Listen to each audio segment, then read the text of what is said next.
Latin America దేశాలలో present ఎలాంటి situations ఉన్నాయి, అక్కడ దేశాలు ఎలాంటి పరిస్థితులు ఎదుర్కొంటున్నాయి అనే దాని గురించి ఈరోజు న్యూస్ అనాలిసిస్ కార్యక్రమంలో ముందుగా బ్రెజిల్కి వద్దాం. సో ఎందుకంటే లాటిన్ అమెరికాలో అతిపెద్ద దేశమైన బ్రెజిల్లో ప్రజెంట్గా అక్టోబర్లో ప్రెసిడెన్షియల్ ఎలక్షన్స్ జరగబోతున్నాయి.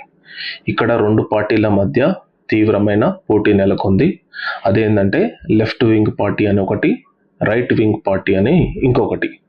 ఇక్కడ లెఫ్ట్ వింగ్ పార్టీకి ప్రజెంట్గా లూలా డిసిల్వా అధ్యక్షుడు అనమాట. ప్రజెంట్ బ్రెజిల్ అధ్యక్షుడు కూడా లూలా డిసిల్వానే. అతను చాలా ఎక్స్పీరియన్స్ ఉన్న లీడర్ అనమాట. ఇదివరకు కూడా ప్రెసిడెన్షియల్ క్యాండిడేట్గా అంటే ప్రెసిడెంట్గా పనిచేయడం జరిగింది. ఇతనిపై బ్రెజిల్ ప్రజలు చాలా నమ్మకంగా ఉన్నారన్నమాట. ఎందుకంటే బ్రెజిల్ను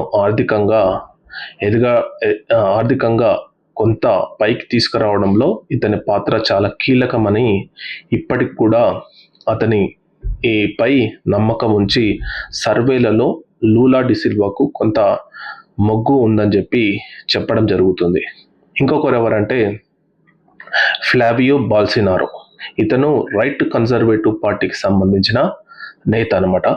వీళ్ళ ఫాదర్ కూడా బాల్సినారో ప్రెసిడెంట్గా పనిచేయడం జరిగింది బ్రెజిల్కు. అయితే ఈ రైట్ కన్సర్వేటివ్ నేత అయిన ఫ్లావియో బాల్సినారోకు అమెరికా మద్దతు అనేది చాలా కీలకంగా మారింది. ఎందుకంటే ప్రజెంట్గా లాటిన్ అమెరికా దేశాలపై తన పట్టును నిలుపుకునేందుకు కొంతమంది అధ్యక్షులకు వాళ్ళు ఇండైరెక్ట్గా సపోర్ట్ చేస్తున్నారు అనమాట. సో అలానే అర్జెంటీనా అధ్యక్షుడైన జావియర్ మిల్లీ కూడా అలానే సపోర్ట్ చేయడం జరిగింది. ఇప్పుడు బ్రెజిల్ కూడా ఫ్లావియో బోల్సినారోకు ప్రజెంట్గా ఇండైరెక్ట్గా ట్రంప్ మద్దతును ఇవ్వడం జరుగుతుంది. అయితే ఇక్కడ బ్రెజిల్ పీపుల్ అనేది చాలా ఆత్మస్థైర్యంగా ఉన్న ప్రజలు. అంటే బానిసత్వాన్ని కోరుకోరు అనమాట.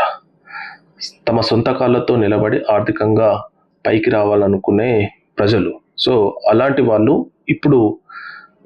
ఎప్పుడైతే ఫ్లావియో బాల్సినారో అమెరికా అధ్యక్షుడు మద్దతు ఇచ్చిండో అప్పటి నుంచి అతనిపై చాలా మందికి కొంత వ్యతిరేకత మొదలు కావడం జరిగింది. ఎందుకంటే ఎప్పుడైతే అమెరికా మద్దతుతో గెలిచిండో ఇంకా అమెరికా విధానాలను బ్రెజిల్లో అమలు చేస్తాడని చెప్పి అక్కడ ఆపోజిషన్ అంటే ఇప్పుడు ప్రజెంట్గా ఉన్న అధ్యక్షుడైన లూలా డిసిల్వా ప్రచారం చేస్తున్నారనమాట. ఎందుకంటే అమెరికా ఏదైతే మద్దతు ఇస్తుందో ఇమ్మీడియట్గా ఆ దేశంపై ఒత్తిడి తెచ్చి తమ దేశానికి అనుగుణంగా పాలసీస్ను చేసుకుంటుంది అనమాట. ప్రజెంట్గా లూలా డిసిల్వా చాలా ఇండిపెండెంట్గా వ్యవహరించే వ్యక్తి. అతను బ్రెజిల్పై చాలా మటుకు టారిఫ్లు ఎక్కువ వేయడం జరిగింది. అమెరికా దాదాపు హైయెస్ట్ టారిఫ్ ఏ దేశంపై ఉందంటే first country is the Brazil.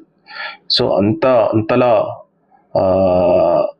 ఒత్తిడి తెచ్చిన ఎలాంటి ఒత్తిడికి లొంగకుండా లూలా డిసిల్వా ప్రజెంట్గా పరిపాలన కొనసాగిస్తున్నారు. మేబీ అతనే లూలా డిసిల్వానే మరలా బ్రెజిల్ ప్రెసిడెంట్ అయ్యే అవకాశం ఉందని చెప్పి సర్వేలు అయితే చెప్పడం జరిగిందనమాట. ఇది బ్రెజిల్కి సంబంధించింది. నెక్స్ట్ ఒకసారి చూద్దాం. నెక్స్ట్ కొలంబియాలో ప్రజెంట్గా భూకంపంతో అక్కడ ఆ దేశం తల్లడిల్లుతుంది. నిజంగా చెప్పాలంటే దాదాపు 300 నుంచి 400 ప్రజలు చనిపోవడం జరిగింది. మ్యాగ్నిట్యూడ్ అంటే ఎర్త్క్వేక్ మ్యాగ్నిట్యూడ్ వచ్చేసి 7.4గా నమోదు కావడం జరిగిందనమాట. ఇది చాలా తీవ్రమైన భూకంపం. ఇదివరకు ఎప్పుడు ఇలాంటి పరిస్థితి కొలంబియా చూడలేదని చెప్పి చెప్తున్నారు. చాలామంది ప్రజలు శిథిలాలు ఏదైతే బిల్డింగ్స్ కూలిపోవడం జరిగిందో ఆ బిల్డింగ్స్ కింద ఇప్పటికీ సజీవంగా ఉన్నారని చెప్తున్నారు అనమాట కొంతమంది. రీసెంట్గా 36 గంటలు కష్టపడి ఒక మహిళను సజీవంగా బయటికి తీసుకురావడం జరిగింది. ఇంకొకరిని కూడా తీసుకురావడం జరిగింది. సో ఇలా ఇంకా చాలామంది శిథిలాల కింద ప్రజలు ఉన్నారు. సో వాళ్ళ పరిస్థితి తీవ్ర ఆందోళనకరంగా ఉందన్నమాట. రీసెంట్గానే కొలంబియాకు ఇస్ప్రిల్లా అనే కొత్త నేషనల్ లీగ్ డెమోక్రటిక్ పార్టీకి చెందిన ఇస్ప్రిల్లా ప్రమాణ స్వీకారం చేయడం జరిగింది. అతను ప్రమాణ స్వీకారం చేసిన ఒక 3-4 రోజులకే ఈ పరిస్థితి నెలకొల్పడం అనేది నిజంగా షాకింగ్ అని చెప్పాలి. సో ప్రజెంట్గా ప్రపంచ దేశాలు మొత్తం కొలంబియా దేశానికి సంఘీభావంగా తెలుపుతున్నాయి. అక్కడ ఇప్పుడు ప్రజెంట్గా ఇప్పుడిప్పుడే కొంత రికవరీ, ప్రజెంట్గా అక్కడ దేశం మొత్తం షాక్లో ఉందన్నమాట. ఏ టైంలో ఏ పరిస్థితి వస్తుందో కొంత ఆందోళనకరంగా ఉందన్నమాట. సో ఇప్పుడిప్పుడే కొంత నిలదొక్కునే ప్రయత్నం చేస్తుందన్నమాట. సో ఇప్పుడు కొలంబియాలో పరిస్థితి మాత్రం ఈ మొన్న వచ్చిన భూకంపం వల్ల చాలా ఆస్తులు కోల్పోవడం జరిగింది, ప్రాణాలు కోల్పోవడం జరిగింది. ఆ దేశం మొత్తం ప్రజెంట్గా షాక్లో ఉంది అనమాట. Next Venezuela. వెనిజులాలో ప్రజెంట్గా అమెరికా మద్దతుతో కూడిన ప్రభుత్వం ఏర్పాటు కావడం జరిగింది. యాక్చువల్లీ ఏంటంటే జనవరిలో నికోలస్ మాడ్రోస్ వెనిజులా ప్రెసిడెంట్ను అమెరికా సైనిక చర్య ద్వారా కిడ్నాప్ చేసి ఏకంగా తమ దేశానికి బందీగా తీసుకువెళ్ళడం జరిగింది. అప్పట్లో చాలామంది మనం టీవీలలో చూసామన్నమాట. సో దీన్ని కొన్ని దేశాలు ఖండించాయి, కొన్ని దేశాలేమో సమర్థించాయి. ముఖ్యంగా నికోలస్ మాడ్రోస్ను ఎప్పుడైతే అమెరికా బందీగా తీసుకెళ్ళిందో ఆ తర్వాత రోడ్రిగేజ్ అనే ఒక మహిళను ప్రభుత్వాధినేతగా, అంటే పాక్షిక అధ్యక్షురాలుగా అక్కడ నియమించడం జరిగింది. ఇప్పుడు అమెరికా చాలా ఒత్తిడి తీసుకొని వచ్చి, ఎందుకంటే వెనిజులాలో హైయెస్ట్ ఆయిల్స్ ఉన్న దేశంగా వెనిజులాకు ప్రసిద్ధి అన్నమాట. లాటిన్ అమెరికా దేశంలో హైయెస్ట్ ఆయిల్ రిచెస్ట్ కంట్రీ ఏంటంటే వెనిజులా. సో అమెరికన్ కంపెనీస్కు ఏదైతే నికోలస్ మాడ్రోస్ ఎంట్రీ ఇవ్వలేదో ఆ కోపంతోనే అమెరికా ఏకంగా అధ్యక్షుని కిడ్నాప్ చేసి అక్కడికి తీసుకెళ్లడం జరిగింది. ఇప్పుడు అమెరికా కంపెనీలు ఎంట్రీ కావడం జరిగింది వెనిజులాకు. సో ఆ మార్గం, ఆ పాలసీస్ అనేవి ప్రజెంట్గా మునుముందు వస్తున్నాయి అన్నమాట. సో ఈమె కూడా, రోడ్రిగేజ్ కూడా పూర్తిగా అమెరికాకు తలొగ్గినట్టు, అమెరికా మద్దతుతోనే ఈ ప్రభుత్వాన్ని నడుపుతున్నట్టు అక్కడ పాలన నిర్వహించడం జరుగుతుంది. సో ఇప్పుడే రీసెంట్గా అక్కడ ప్రభుత్వ ఉద్యోగులకు 5 days వర్కింగ్ అని చెప్పి కొత్తగా ఒక పాలసీ తీసుకురావడం జరిగింది. సో ఆమె ప్రయత్నాలు ప్రజెంట్గా ఆమె చేస్తుందన్నమాట, ఇది వెనిజులాలో. Next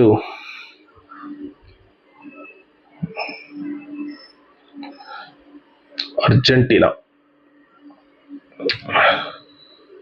so Argentina football star అయిన లియోనల్ మెస్సీ, మనందరికీ తెలిసిందే, అతను ఇంటర్ మియామికి ఆడుతున్నాడు ప్రజెంట్గా. నేషనల్ వచ్చేసి అర్జెంటీనా ఫుట్బాల్ ప్లేయరు. వాళ్ళ ఫాదర్ జార్జ్ మెస్సీ చనిపోవడం జరిగింది అనమాట. రీసెంట్గా క్యాన్సర్ వ్యాధితో చనిపోవడం జరిగింది. ఇప్పుడు ప్రజెంట్గా మెస్సీ అర్జెంటీనాలోనే ఉన్నాడు. సో అతని ఫాదర్ అంత్యక్రియల తర్వాత కొంత మానసిక, అంటే కొంత డిసప్పాయింట్మెంట్గా, కొంత ఆందోళనకరంగా మెస్సీ ఉన్నాడని చెప్పి చెప్తున్నారనమాట. సో తర్వాత ఫుట్బాల్ ఆడుతాడా లేడా అనేది ఒక క్వశ్చన్ మార్క్. ఎందుకంటే చాలా తండ్రి మరణం అనేది అతని మనసును కలిచివేసిందని చెప్పి, చాలా బాధపడుతున్నాడని చెప్పి సన్నిహితులు చెప్తున్నారని చెప్పి వార్తలు అయితే రావడం జరిగింది. ప్రజెంట్గా అతను కొంతకాలం సైలెంట్గా ఉందామని చెప్పి ఆలోచనలో ఉన్నాడని చెప్పి అనుకుంటున్నారు అనమాట. సో ఇది అర్జెంటీనాకు సంబంధించి. నెక్స్ట్ సో ఇవన్నీ కరేబియన్ ఐస్లాండ్స్ అన్నమాట. సో ఇంకొక విషయం ఏంటంటే లాటిన్ అమెరికా పక్కనే ఉన్న క్యూబా. సో క్యూబాకు చెందిన ఫిడెల్ కాస్ట్రో జయంతి ఈరోజు. సో అతను ఆ దేశానికి ఎన్నో సేవలు అందించాడు. ముఖ్యంగా క్యూబా అనేది ఒక ఇండిపెండెంట్ దేశంగా అమెరికా లాంటి శక్తివంతమైన దేశాన్ని ఎదుర్కొని, ఆ దేశాన్ని పర్టికులర్లీ ప్రపంచంలోనే అతి ఎక్కువ హెల్త్ వర్కర్స్ ఉన్న దేశంగా దాన్ని నిలబెట్టడం జరిగింది. పర్టికులర్లీ ఎడ్యుకేషన్ పై చాలా ఫోకస్ చేయడం జరిగింది. సో ఈ సందర్భంగా ఫిడెల్ కాస్ట్రో జయంతి సందర్భంగా చాలామంది అతని పేరు మీద కార్యక్రమాలు ఈరోజు క్యూబాలో నిర్వహించడం జరుగుతుందన్నమాట.